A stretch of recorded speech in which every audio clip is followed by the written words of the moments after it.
Hello, I'm Matt Galloway, and this is the Current Podcast.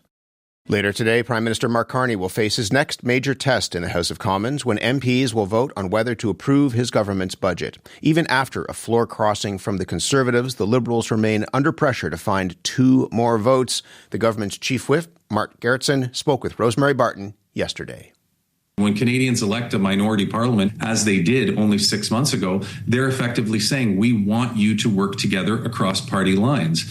And so I think that those in the other parties have the opportunity to reflect on this and come to the conclusion that this really is a transformational budget, that Canadians aren't looking for a Christmas election, and what they want is Parliament to work together. If the Liberals fail to pass that budget, the country could face its second federal election in just a matter of months.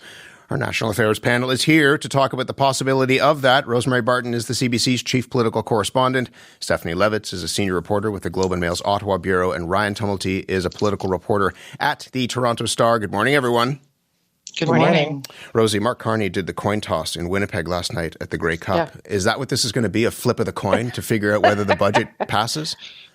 I mean, honestly, I wish there was more strategy behind it, but that is probably a fairly good analogy. As of right now, the government is not sure that it has the votes. It does not know that it has the votes to survive tonight. And that might sound crazy to people, and I get it. One of the things that has been surprising to me over the past couple of weeks here is the way the government has not worked super actively to secure the confidence of the House, to seek the support for the budget, to negotiate with parties about what is in there. They are talking to Elizabeth May. I talked to her yesterday. They're still talking to her.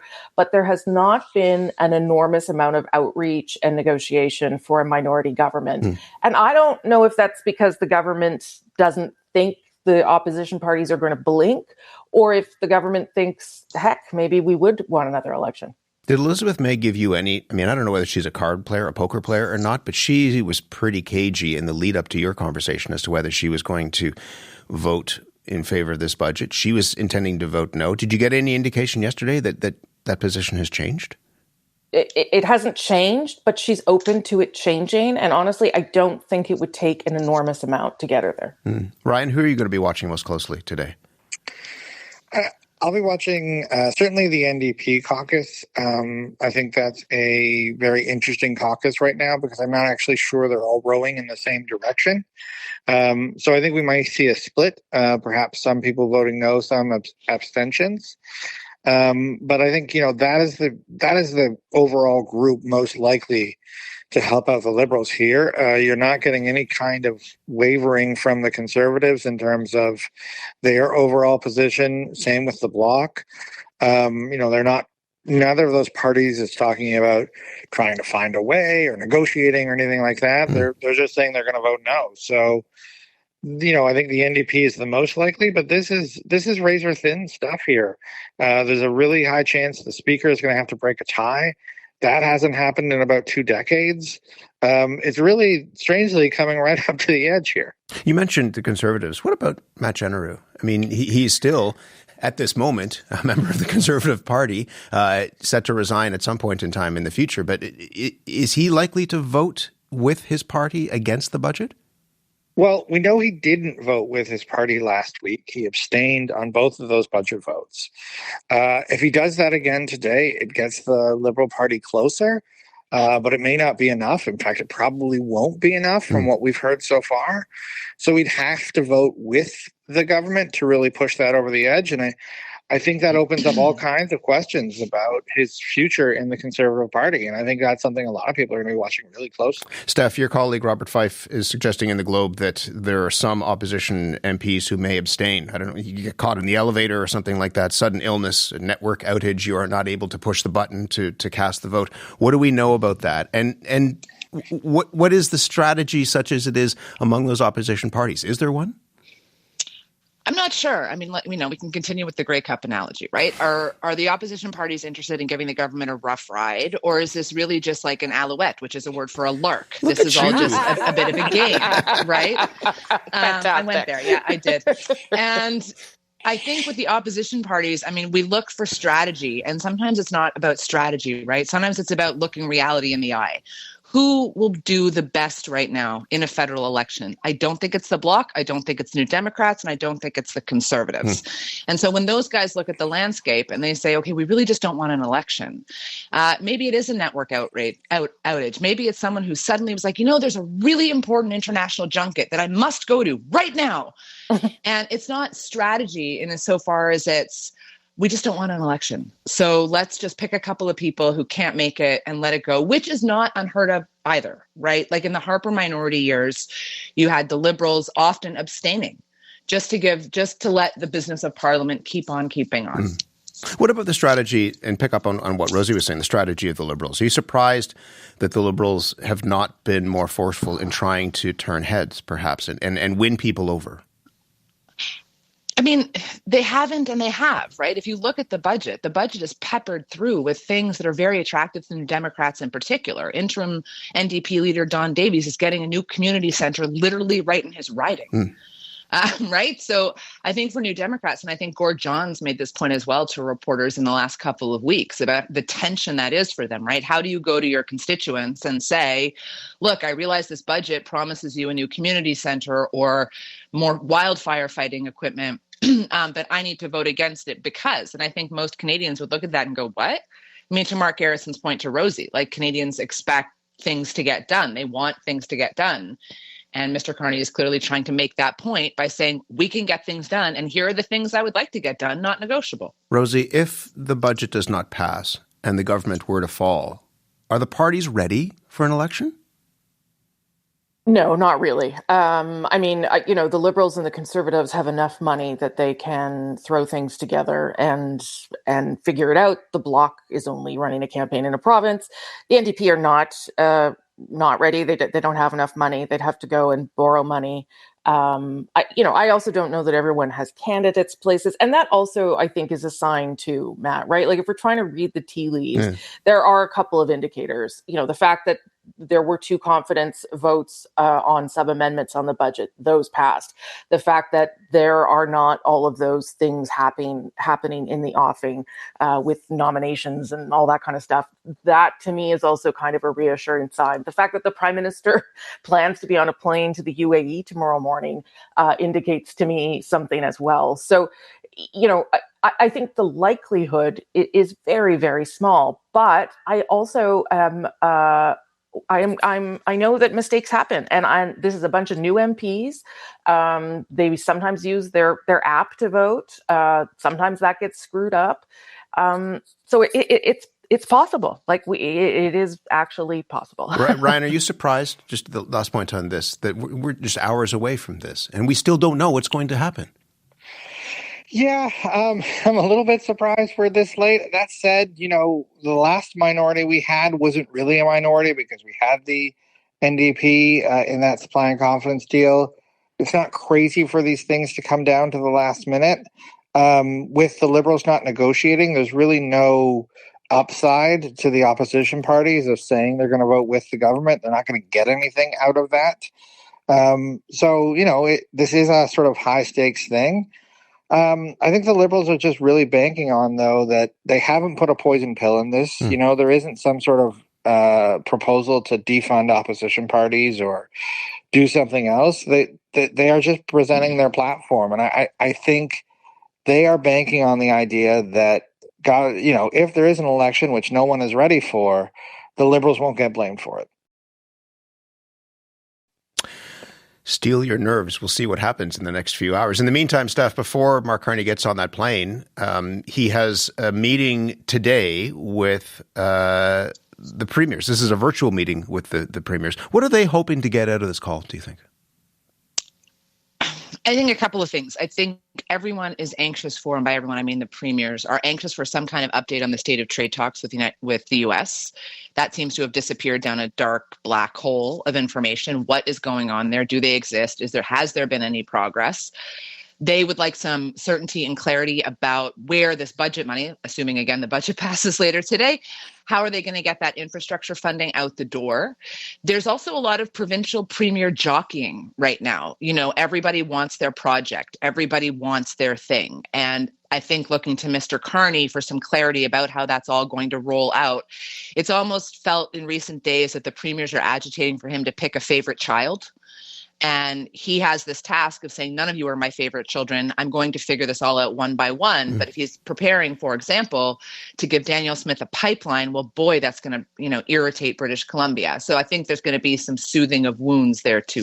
Can you go back to the U.S. negotiations, such as they are? I mean, the Prime Minister has been saying, he was getting texts from the U.S. President in the middle of the night. It was a 24/7 operation. Dominic LeBlanc said last week, we're not going to wait around and look at our phones and turn up the notifications to make sure we don't miss a ding because somebody sent us a text message at 9:30 at night. Suggests that perhaps the phone is not buzzing anymore. Is there any sense as to what is going on with these negotiations? No. No. And that's, I think, worrying, and I respect, I suppose, that governments do not want to tip their hand. They don't want to say, well, hey, what we have on the table is X, and they don't want to give us X, and you don't negotiate in public. Fair, but this is the Canadian economy and the balance here, right? These are major Canadian industries. And I understand that Mr. Carney and the Liberal government would like to say, listen, let's not think about that because we have this other plan. We're going to build big things, and we're going to do this, and we're going to do that. But again, we go back to the beginning for Mr. Carney, staking his political reputation and this government on the principle that he could deal with Donald Trump. And he owes Canadians an answer for that. Rosie, a lot has happened since the last time the premiers met with the Prime Minister. You have elections, you have that jockeying that Steph was talking about. You also have that ad that Doug Ford, Premier of Ontario, put out. He found himself under the wheels of the bus, briefly at the very least, because of that ad. What do you think the mood in this meeting is going to be like? Yeah, I do think, and people have talked about the sort of splintering of Team Canada, and I think that this is the first time they're going to all get together and talk since that happened. And some of that is Doug Ford's fault. Some of it is the Prime Minister's fault for not holding this meeting. It was the premiers who asked for it, so it's happening today. I think there will be obvious tensions created not only by the trade war, but also, as Steph rightly says, by this lobbying to have these projects done. The good news for the premiers is that the Prime Minister has made it pretty clear that this is what he calls a rolling list. It's not here are 5 and then we're never talking again. It's keep trying. And come back to the table with more information or pitch something again.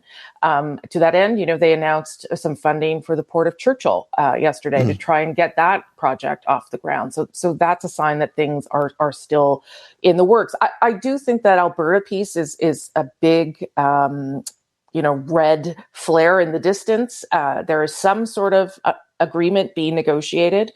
And the premier, again, not getting on any of those lists doesn't seem too upset. So that indicates to me there's something that they're talking about that is real for her. Whether that's a bitumen pipeline or a promise to build one, I don't know. But that, as Steph mentioned, is hugely a huge problem for British Columbia. And I don't know what they could possibly be promising Alberta that's not going to upset BC. But Danielle Smith seems to believe there's something going to happen for her. Ryan, do you want to pick up on that? We spoke with Deb Yedlin, who's the head of the Calgary Chamber of Commerce last week, and she said that there's some sort of negotiation going on between the federal government and the Alberta government, but it's happening quietly. It's not happening in public. But it's all about this grand bargain between Ottawa and Alberta when it comes to energy. Is your sense maybe that this meeting, when you get everybody in the room, that this could push that closer to the finish line, or could that be derailed by everybody else pushing for their important project? Yeah, I think the answer on that one is probably both. I think there are definitely some premiers who are going to see this deal with Alberta as a bad thing, and others who are going to see it as a boon. But Saskatchewan, I'm sure, will welcome it, depending on its details. You might see Ontario and Manitoba welcome it as well. I think we were getting hints that the Liberals, this version of the Liberals, the Carney Liberals, are more open to addressing some of Alberta's concerns. They've They've already hinted that they're prepared to remove the emissions cap, for example. That's not something I think a Justin Trudeau government would have done. They are prepared to make big investments in LNG, clearly, and speed those projects along. I think they're working with Alberta. I think, if you see the tone coming out of the two leaders, Mr. Carney talks about we're working, there's progress, it's positive. Danielle Smith tends to say things like, we're working, we're waiting for an answer. They better answer the way we expect them to, or there are going to be some issues. I think the exact details of that grand bargain and how on board everyone is with it are really going to be essential, and they're going to come out soon. Assuming the government doesn't fail and fall, we just have a few minutes left. Ryan, what do you think is next for the Liberals? What is their priority? I think it's about economic development outside of the U.S. It's clear these U.S. talks are struggling. I think, we talked about, the government not being as responsive. I think in part that's because being very responsive, jumping to Donald Trump's every whim, flying off to Egypt for a peace treaty signing didn't do us any good. And so, I think you're going to see more push on the major projects they've announced so far to actually make them reality.